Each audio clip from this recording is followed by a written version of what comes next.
Hello, c'est Nathalie. Je suis un coach mental qui adore le thé bio et les tartines au beurre. Si ce n'est pas déjà fait, clique pour t'abonner à ma chaîne et recevoir la totalité de mes publications. Il y a deux façons pour moi de faire du business. Comme il y a deux façons de placer son argent. Alors, je viens de te le dire, je suis coach mental et pas du tout investisseur financier. Donc si tu regardes cette vidéo et que tu cherches un investissement financier, c'est pas la bonne vidéo. Ceci dit, certains investisseurs, je trouve, ont une mécanique que j'aimerais bien décortiquer. Par exemple, certains investisseurs, ils font des placements très risqués. Voilà, il faut être très clair. Et parfois, ils gagnent énormément d'argent. C'est un petit peu les paris, c'est un petit peu les gens qui sont accros au jeu, hein, c'est un petit peu ça. Ils investissent de l'argent, c'est risqué, et parfois, ils gagnent énormément d'argent. Et quand ils font ça et qu'ils gagnent énormément d'argent, et bien là, tu les vois poster sur les réseaux sociaux des captures d'écran en disant « Oh, t'as vu, j'ai gagné autant et tout !» Et ça leur permet, les gains de leur journée, ça leur permet voilà, d'avoir une aura un petit peu en disant « Ah ouais !» Les gens ils disent « Ah là là, punaise, ils gagnent ça en une journée !» Bah franchement, impressionné. Et du coup, les gens cherchent à en savoir plus parce que forcément, gagner beaucoup en peu de temps, ça attire tout le monde. Le problème, eh bien, moi je pense que c'est le souci là, c'est que c'est rarement ces investisseurs qui font un flash momentané avec un risque énorme qui dure dans le temps en fait. Si tu reviens, je pense, 10 ans après auprès de la même personne, bah, je pense que tu vas constater que la personne elle est complètement ruinée, voire endettée, bref. Ceux qui durent, à mon sens, c'est ceux qui placent leur argent, ou on va prendre le terme, en bon père de famille, on va prendre ça, tu vois, l'image de quelqu'un qui fait attention et qui a conscience de ce qu'il investit et qui essaye de le faire de la bonne façon. Qui prennent un peu de risques, mais pas trop, mais qui sont certains en fait de voir leur épargne fructifier avec pas trop d'efforts au fil des années. 10 ans après, si on revient voir ce bon père de famille, ce sont souvent eux qui ont encaissé, qui ont grappillé le plus. Alors qu'en fait, il y a voilà, une grosse partie des flashbackers, investisseurs risqués, etc., bah, ils auront tout perdu, quoi. Et j'ai envie de te dire, moi, c'est pareil en business. Pourquoi je parle de tout ça? Parce que derrière, je vais forcément t'expliquer quelque chose d'intéressant. Certains utilisent des méthodes qui rapportent beaucoup d'argent sur un très court terme. Donc, je viens de te le dire, ils mettent ça sur les réseaux sociaux, etc.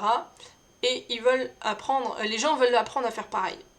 Le problème, c'est qu'avec ces méthodes, les investisseurs, ils grillent leur liste complètement.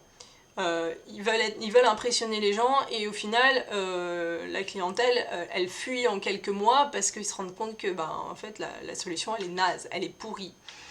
Du coup, ils sont systématiquement obligés de trouver de nouveaux clients, de nouvelles listes pour pouvoir vivre.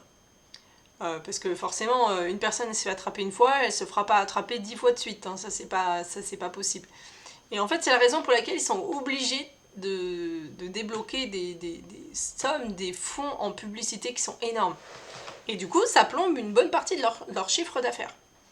Donc dès qu'ils arrêtent la publicité, ils n'ont plus personne en clientèle parce que les anciens inscrits ils fuient et, ils ont même envie de faire une publicité complètement posée en disant non surtout n'y allez pas parce que c'est une arnaque. Donc si les anciens clients se font rincer et que tu passes énormément, tu es intrigué par des publicités qui sont dans ce type là, moi je dis attention, regardez bien avant de vous investir là-dedans. L'argent facile et gratuit, j'ai envie de dire, avoir un chiffre d'affaires énorme, voilà. Soyez prudents dans ce que vous faites, etc. Donc ces gens-là qui travaillent comme investisseurs, ils ne prennent pas de gros risques en fait, puisque c'est pas eux, c'est pas leur argent en fait qu'ils vont investir. Donc en fait, ils n'ont pas peur d'avoir des crocs énormes, et c'est pour ça qu'ils bouffent une partie de leur chiffre d'affaires en publicité. Et derrière, tant que ça fonctionne, qu'ils ont des clients, pas de problème, ils ont une vie totalement dorée. Mais bon, ceux qui ont progressé, j'ai envie de dire, sans trop se forcer, doucement mais sûrement, et sans être, on va dire, dépendant de la publicité, contrairement aux méthodes agressives voilà, qui sont prônées par ces investisseurs un petit peu douteux, eh bien ils mettent leur argent dans des valeurs sûres et ils se retrouvent donc, comme je disais tout à l'heure, 10 ans après avec un bon profit, sans pour autant avoir poussé le truc, vraiment tu vois, à bloc. Et c'est la même chose qu'il faut faire en business. Pourquoi? Parce que simplement, tu as saigné ta liste. Les gens qui sont dans ton portefeuille de données, eh bien, ils sont en lien avec toi, ils ont un bon rapport avec toi, tu as entretenu la relation aussi avec tes clients, et c'est ce que les gens veulent. Ils veulent du vrai, ils veulent de la relation authentique. C'est ça que j'ai envie de te dire.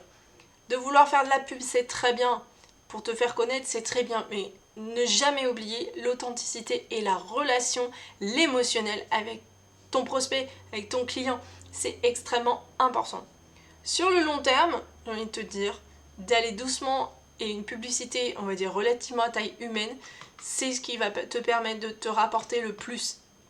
Alors non, ton chiffre d'affaires ne va pas faire un pic énorme, il va faire quelque chose de très doux et il va monter progressivement en même temps que toi, tu deviens un expert de plus en plus poussé dans ton domaine. Voilà ce que j'avais envie de te dire. Paradoxalement, ce que je viens de t'expliquer, c'est ce qui va te demander le moins d'efforts.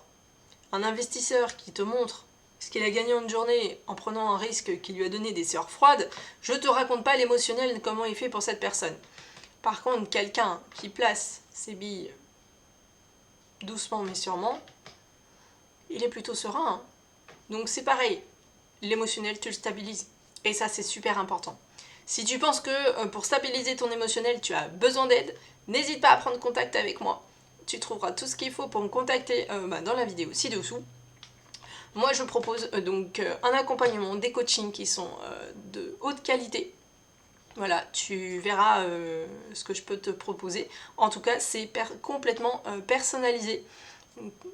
Je m'adapte à ta problématique, je m'adapte à tes difficultés et je te permets de faire péter complètement tes blocages pour aller vers tes objectifs. En attendant la prochaine vidéo, moi je te dis, sois sage. Ciao, ciao.